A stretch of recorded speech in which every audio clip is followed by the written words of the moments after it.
Whew. Okay. How do we even, you know what? We're just gonna try it. We're just gonna win this introduction. Hi.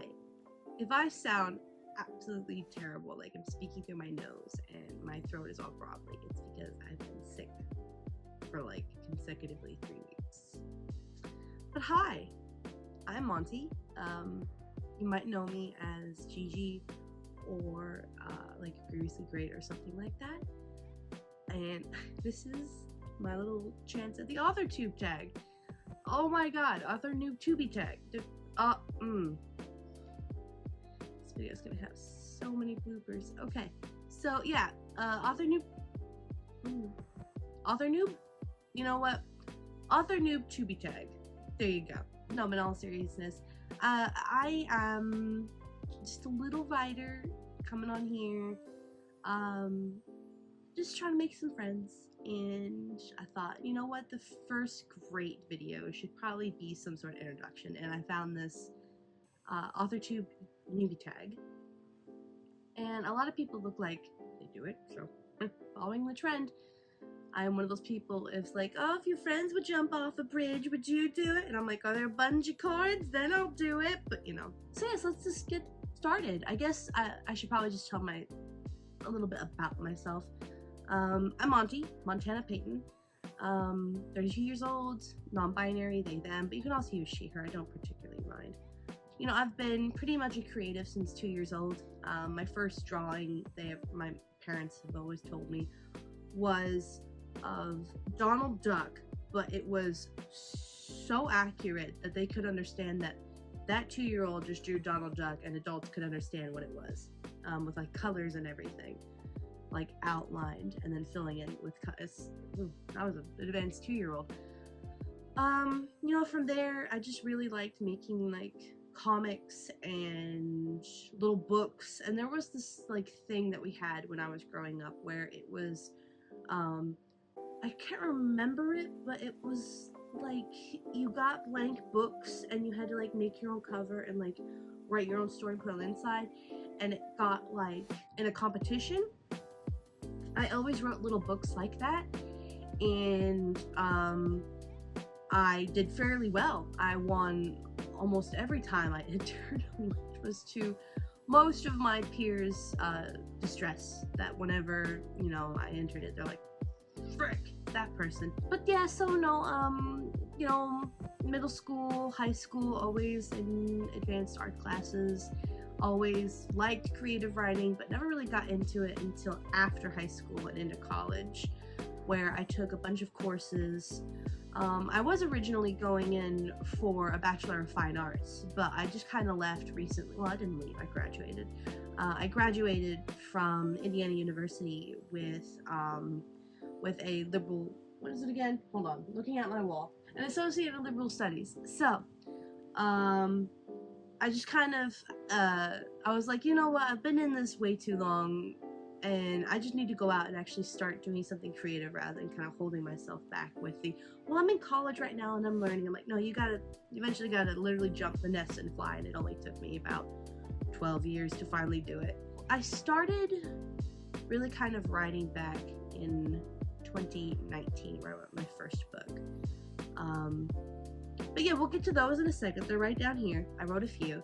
And let's answer some of these little questions here. So if you see me kind of looking back over here, back and forth, it's because the list is here and you're on top of the computer, which is this massive like gaming PC. So if you hear like a fan going in your ear, I'm so sorry. I'm gonna try to muffle that in editing. Maybe with like some copyright-free music, but we'll see. I don't know how to do editing, so oh god, this might be very lo-fi. Oh Jesus, that's gonna be interesting. So here we go. Question number 1. What's your book's pitch? Oh god, if you have multiple works, choose your favorite. Oh, my writing partner would absolutely hate to hear this, but I have so many projects, but thankfully she helps me put them on the back burner, and then we also put them in the freezer where they stay frozen for quite some time. But right now I'm working on a few different works.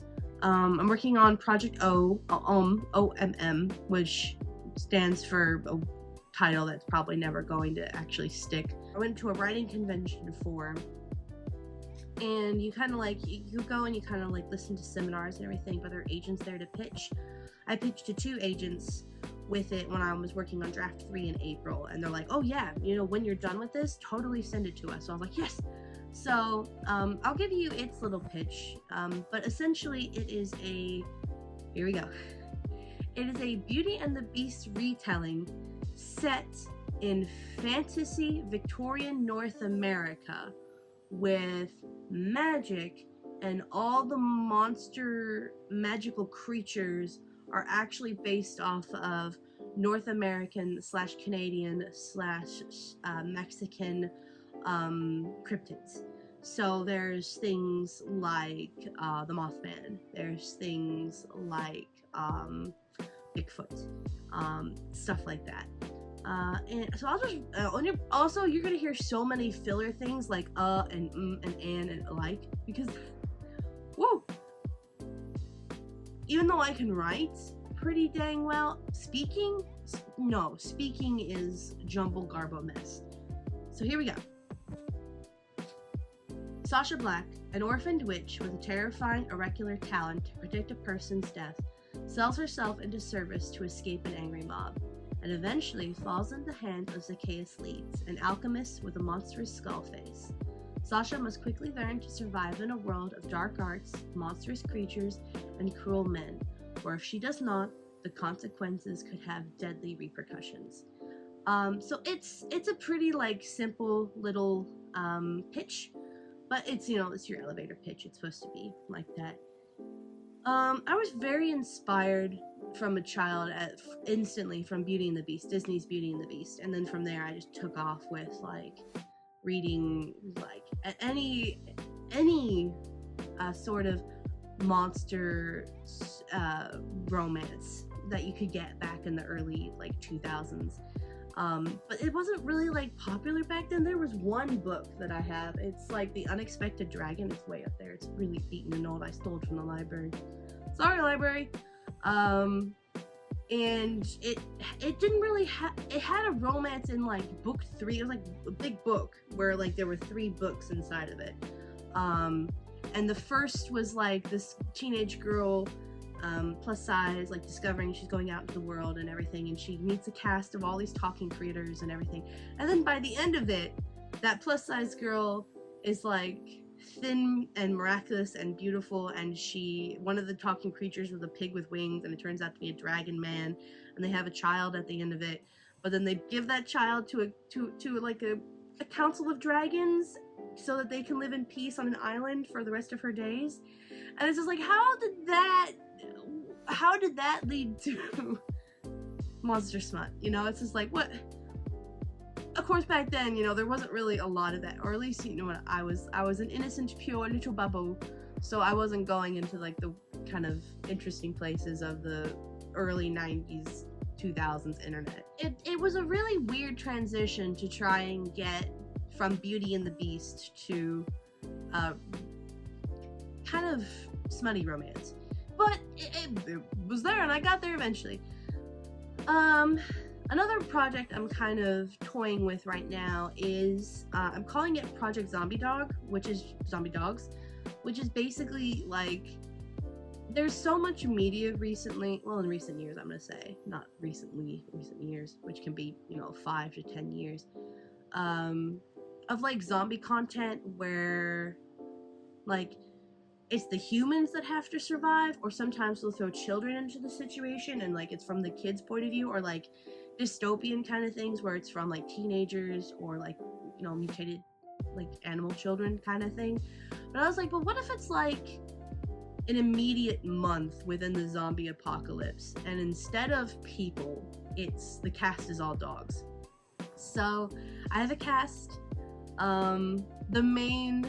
There's like 3 groups of dogs, and the first group, the main protagonist's point of view is a Chihuahua named Brown Sugar Bear, who is based off of a Chihuahua that I had growing up. That's that idea.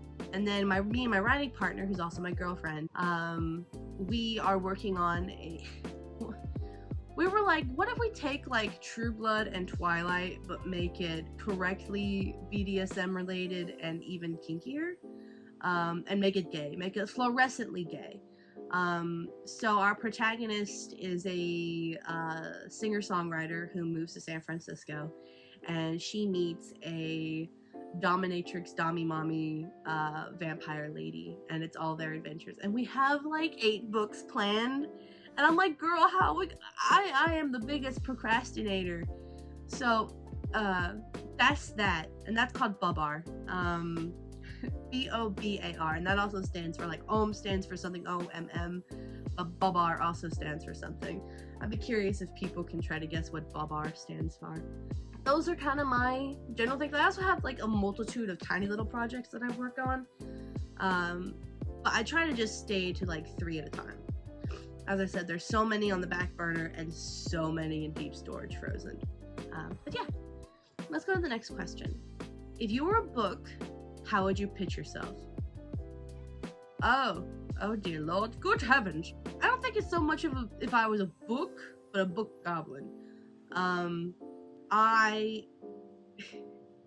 gonna say, oddly enough, I am not a romance book, even though I write almost purely romance. Actually, every single thing I write does have a romance in it, even if it's not romance. Like, for example, like Zombie Dog, where there's going to be some of the dogs that get into romantic relationships with each other, but it's not a romance. It's a zombie horror survival thing. Not a romance book. How would I pitch myself? Maybe like a cozy fantasy with like a goblin that has existential crises. They live in a crowded little nook and they go out on adventures, but it's kind of just like they accidentally go on adventures. So it'd be like a little serial, like tiny little books, like a little serial of this weird little goblin, weird little D&D adventures. But they're like simple things, like, let's clean out the freezer today and discover, oh my god, there is a frozen, oh god, what are the, no, they're cubes, they're green. Ah, my girlfriend is also my dungeon master, so she would be so upset if I couldn't remember these things. Gelatinous cube? Whatever. That's not their name. Is that their name? Gelatinous cubes, where if like people go inside of them, they just like get stuck. The goblin would find a gelatinous cube frozen in the back of the freezer and have a dilemma of, do I save this creature that I know can kill me, or do I just let it stay frozen in the back of my freezer and maybe use it for like making ice cream or something? So that's how I would pitch myself as a book. Number 3, what do you usually write? Romance, and very smutty romance. I've been told that like a medium to high spice, but then I'm looking at like my project that I'm doing right now, like it's got spice in it. It's got 1 chapter of spice. Now granted, that 1 chapter of spice is about 7,000 words. Probably cut down a little bit. That my current projects, at least 2 out of the 3, don't have a lot of spice. Like Zombie Dogs, obviously no spice, but it does have romance.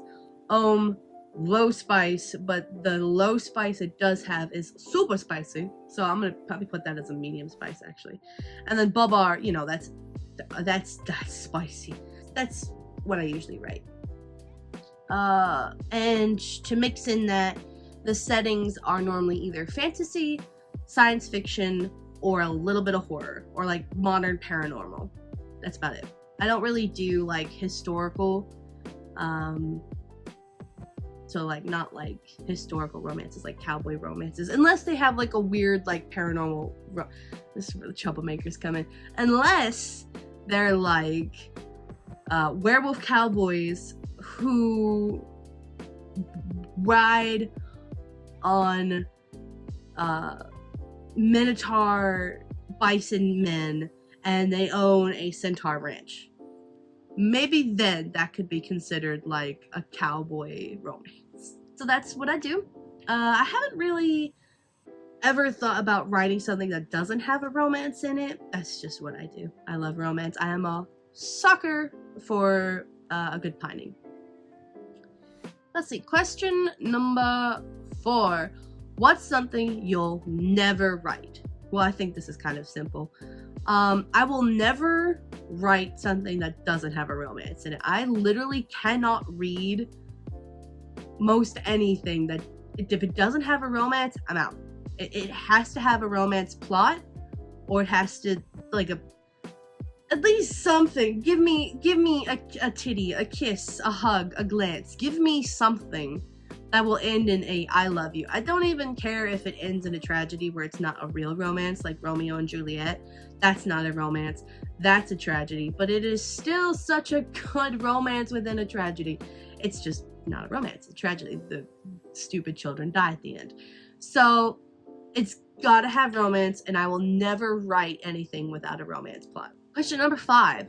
What's your goal for starting an AuthorTube channel? Well, I've tried a few times to have like a YouTube channel in general. Back in the day, like early 2000s, 2010s, I found ball jointed dolls, BJDs, and I was pretty big in the community making like little clips of like box openings for wigs and eyes and the dolls themselves. So I had a general sort of lo-fi sort of uploading schedule content where I would just talk about dolls and things and the characters that came with those dolls. I really kind of stopped being interested in making like video form content because it was going to be so short, and I'm like, how does that work? How do you make things happy and entertaining or sad in 6 seconds? And now people get like a minute, 30 seconds, you know? So it's a bit longer, but it just wasn't for me. So I left YouTube in general. I was mostly just like watching and lurking things at that point, and then I discovered, you know, I really liked writing in college, so I started watching a bunch of like Alexa Dunn videos, and then it moved into finding out that there's these like timers for writing sprints. And I was like, well, there has to be a channel that does this on the regular. And then I discovered the entirety that is the writing community via, I think the first one I discovered was Kate's book date, where she was working on her first book. It was a poetry book that was her first book. It was the anti-relationship year, or the anti-virginity pact, and I bought the first book. And from there, I discovered there's people that do edits and book covers and all these things. And then it just blew up from there, where I found writing sprint streaming with, oh, what's her name? What's your name? What's your name? I have her video pulled up because I was watching it. 𝗂𝘂𝘁𝗵𝗄. So another K name. And Kate was streaming on Twitch a lot. And by then I was playing video games and watching Twitch streamers, and I was like, oh, they're also over here. You know, I should probably honestly start writing again creatively. Started watching people, started streaming, and I discovered the Troublemakers, and they're a channel here on YouTube in the writing community. And I was like, wow, this is actually super helpful. And I was just watching like old streams of theirs and just like typing along. And I was like, these people are like so interconnected and such a cool friend group. And I was like, I want that. I want friends. So I was kind of lurking in the communities for about a year and a half. And I was like, you know what? Maybe we can try AuthorTube channels. Making your own. Let's see what happens. And I tried earlier this year. I actually filmed an entire I think the clips were in total about like an hour's worth of like a vlog being in that writing conference in April of 2024. Never edited it, and guess what? The files are now completely lost to time, and it's like, oh, dang it. So I tried back then, so it didn't work. And then my dad's health started declining pretty rapidly. He had been dying of stage 4 lung cancer for about, really in hindsight, we were almost coming up on either 5 or 6 years. 2 strokes, multiple seizures, hole in his heart, Lung cancer spread to bones and other parts of his body, his brain. So about April is when he really started to decline. But then it was maybe like July of this year that it got really bad. And then of course he passed away in November. So I always was in the background of like, I really want to have author friends and writing companions and in a bigger space, like on YouTube and AuthorTube. But I just didn't have the time or energy. And as sad as this sounds, now that my dad has passed away, he's in a better place and so am I.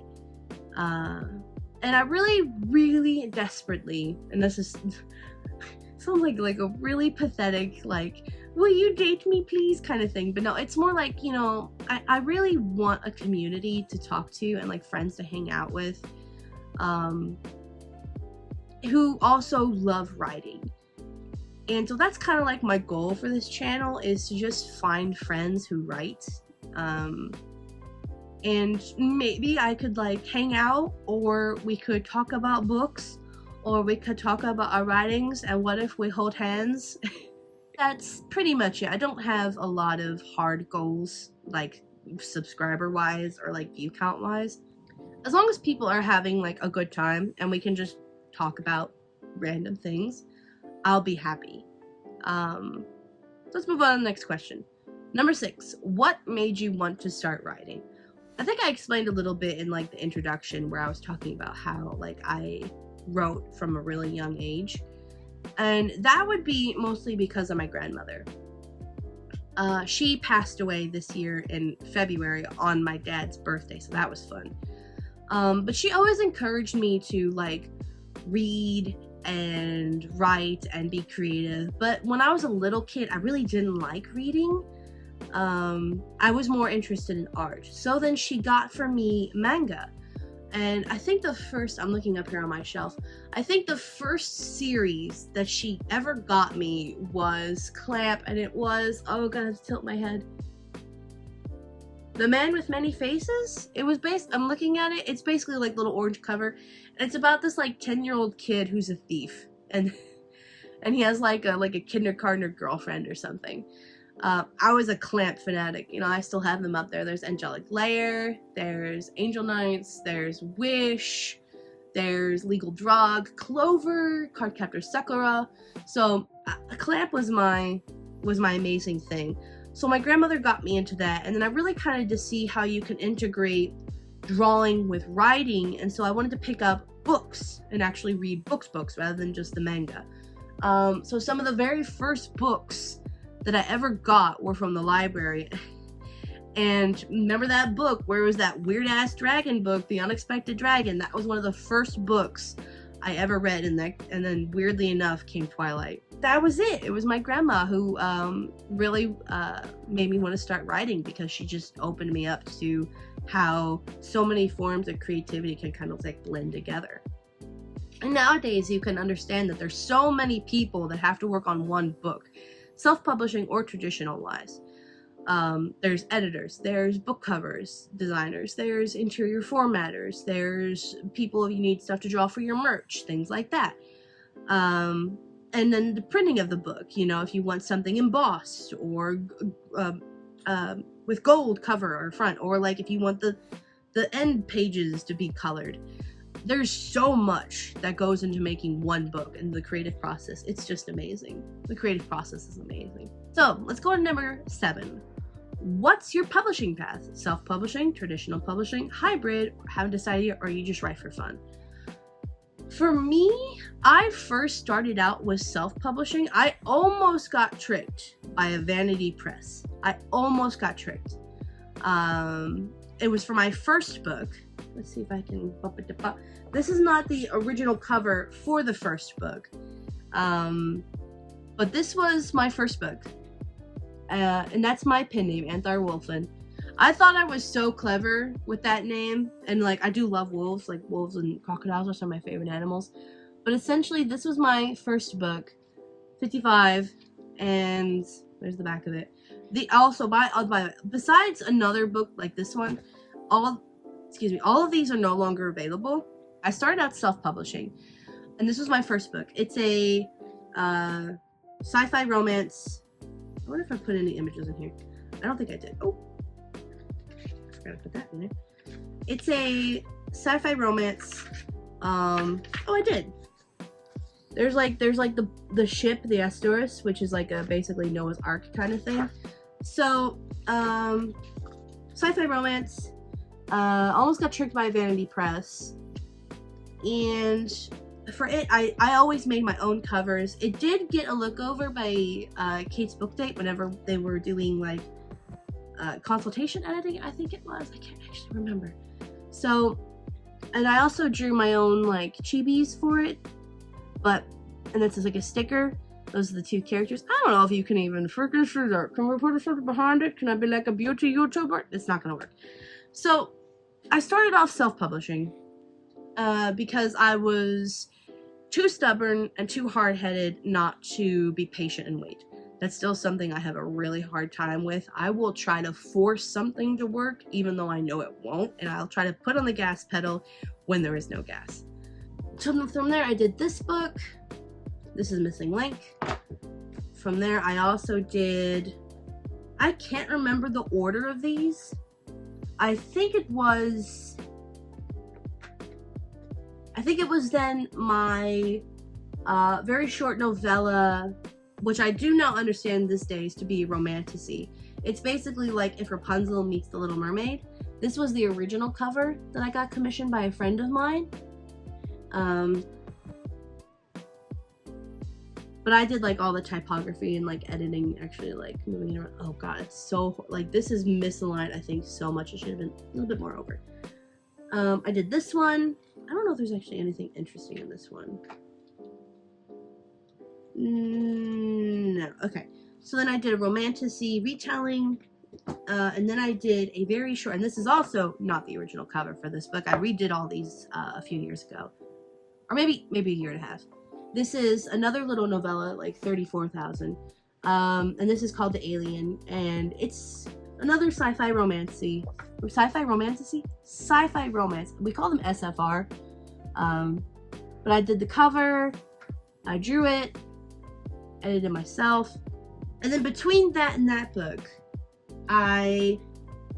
which one did I do first? Oh my god. Okay, here's another thing, because this book has another edition where I wanted to buy my own ISBNs and make everything in my name.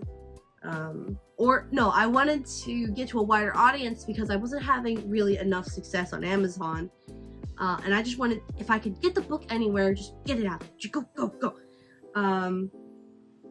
So I don't remember which one of these came next. So we're just gonna go, I think, in the order that the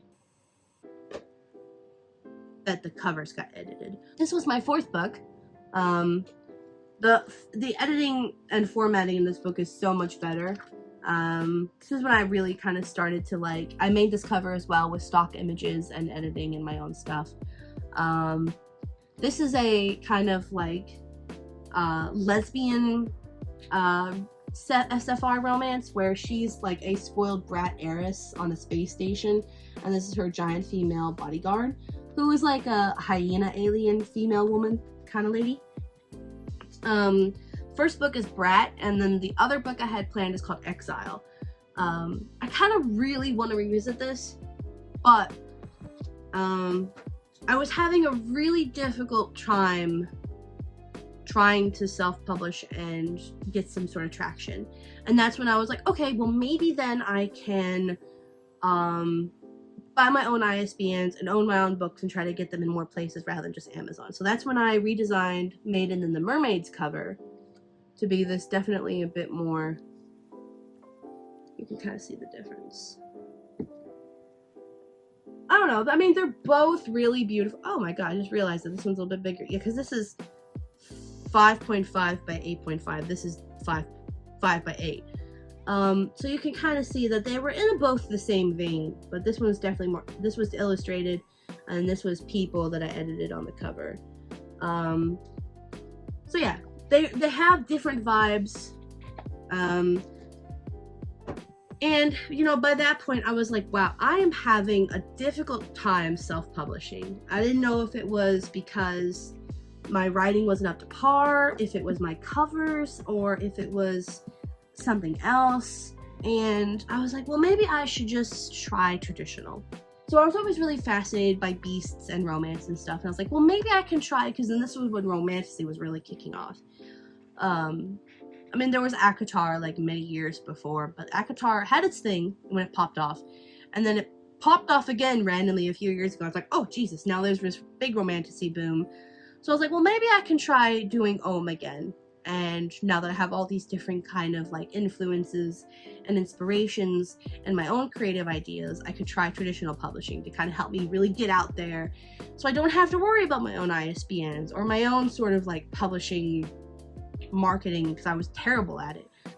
I have people interested in it. Of course, you know, those two, I have their little cards here on my computer's down here, but I have like their little like cards like taped to the side of my computer, so I can like see their like little cards and like their career manager stuff, and I'm like, inspiration. So I'd really like to try traditional publishing too, because I am terrible at marketing myself.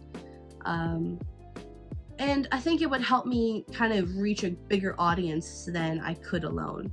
Because there are some people in self-publishing who are really good at reaching a bigger audiences and very good at marketing, where they necessarily don't need that traditional publishing push. They don't need, I mean, they have their own teams, but they don't have like the bigger teams kind of out there. And I feel like traditional publishing would really help ease a lot of my anxieties about, I have to grow numbers, I have to get about this and this and this. That does not help me at all. It's kind of the same reason why I'm not going to keep track of like views, view counts, or anything like that on like YouTube, because if I look at numbers analytically by myself, I will go insane. So I think traditional publishing will really help alleviate that and just help me sit down and be creative in my own space, rather than, I mean, these days you also have to be a product if you're being online and making commercial content. But traditional publishing, I have more people to help me out with that. If, you know, if I pick up with traditional publishing and if I want to do hybrid, like maybe I have some ideas that my publisher will be like, maybe not. You know, maybe they'll let me, you know, like self-publish at that point, and maybe I'll have enough resources where I can make my own little like team or something, and I can go from there. So as of right now, traditional and possible hybrid in the future. Question number 8. What content do you bring to the YouTube or AuthorTube table? Oh dear Christ. What content? Oh God, I don't know. I am absolutely horrible at daily uploads. Like, I could set a schedule, but I never follow it. Like for example, my webtoons that I work on, I have, it's kind of like a good thing if you put in like the little end of your blurb, like when you update. Like some people update daily, weekly, monthly. Mine says updates sporadically. Because I can't keep a schedule to upload content for nothing. So I don't really know what content I could bring other than just being a silly little book goblin who does random shit online. I don't know, I think I'd like to, there was a point where I did join a few like live streams, I think last Halloween, where I dressed up as a cat, as like a guest on a writing live stream. I think that would be cool.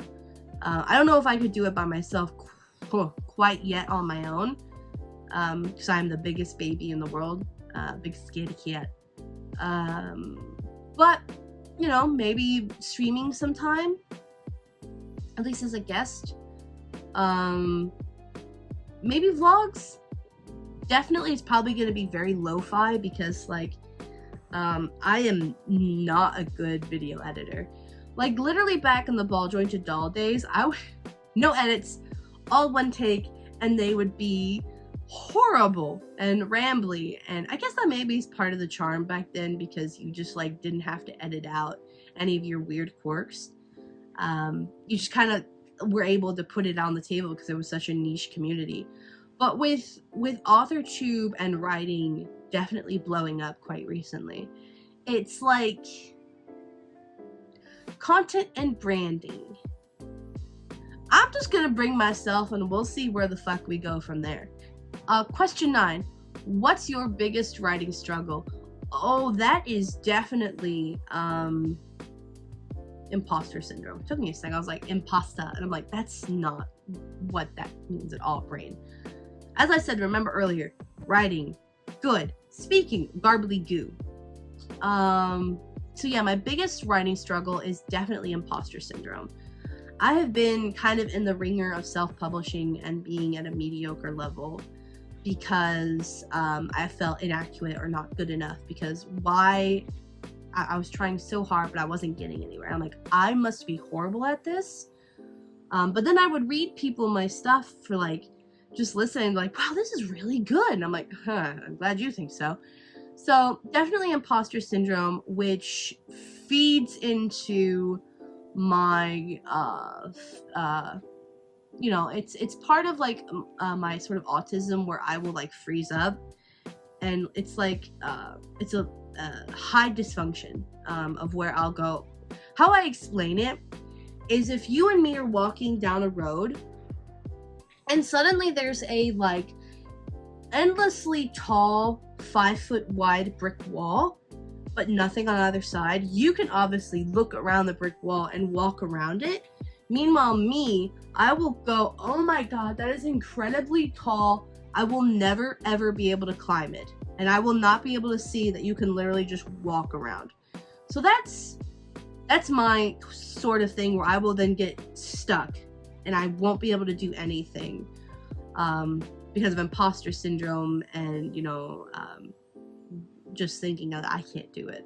I guess this goes back up to like question number 5 as well. I'm really hoping that if I can make friends, or if I can get you to at least like me a little bit, to stick around for some bit, that maybe that imposter syndrome will slowly be chipped away. Not that I'm saying that you need to really depend on viewers or friends to get you out of that, but it would be nice to have some people who maybe know how that's like and that can help me chip away a little bit at, you know, me being stuck sometimes. All right, number 10. What's your biggest writing skill? No, what's your biggest? Oh god. What's your best writing skill? Well, children, this is where, if by now if you haven't clicked off because I've been cussing a few times, my best writing skill, I'm gonna say, is maybe smut. So that's probably my best skill, is that I can kind of, I can look at a romance book and go, okay, this is well written. This is a good scene. That works anatomically correctly. Like, I think there's this thing going around now where it's like it's like, okay, you know what? Yeah, that doesn't work realistic. However, in a Minotaur book, that makes sense. So maybe it's just being open with the weird and the wild of writing in the romance genre is my best skill. And then we have to choose the next question. We have to choose between 11 and 12, and I read these ahead of time. So I'm gonna go with 12, which is, if you're a new AuthorTuber, what is your biggest AuthorTube question? Whew, I think mine would kind of be, maybe for someone who's a bit more autistic and on the spectrum with any sort of like executive dysfunctions, how do you take the time to be creative but also be kind to yourself and productive with your mental health or struggles like autism, ADD, OCD kind of things?